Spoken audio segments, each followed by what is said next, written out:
నమస్తే, welcome back to S9 TV. నేను మీ స్వర్ణ. చరిత్ర అప్పుడప్పుడు మనసుకు తట్టి లేపుతుంది, కొత్త శక్తిని తెచ్చిపెడుతుంది, ఆసక్తిని పెంచుతుంది.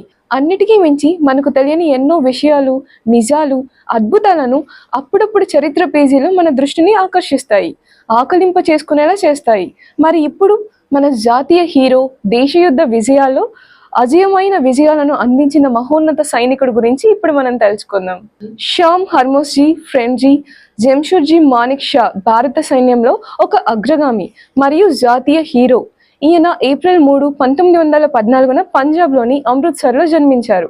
భారత సైన్యంలో ఫీల్డ్ మార్షల్ అనే అత్యున్నత పదవిని పొందిన మొదటి అధికారి ఈయనే మానిక్ షా. 5 యుద్ధాలలో పాల్గొన్నారు. ముఖ్యంగా 1971లో పాకిస్తాన్తో జరిగిన యుద్ధంలో భారత్కు అతిపెద్ద సైనిక విజయాన్ని సాధించి పెట్టడంలో ఆయన కీలక పాత్ర పోషించారు.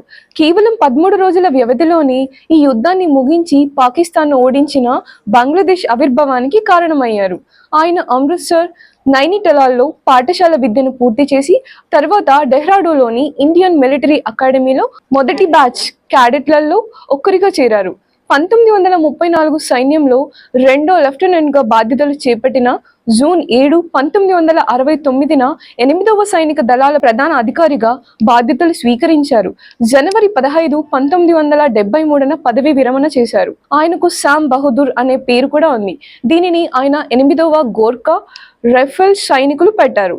మానిక్ షా సైనిక వ్యూహాలు, నాయకత్వ లక్షణాలు మరియు ధైర్యానికి ప్రసిద్ధి చెందారు. భారత సైనిక చరిత్రలో ఆయన ఒక స్ఫూర్తిదాయక వ్యక్తిగా నిలిచారు.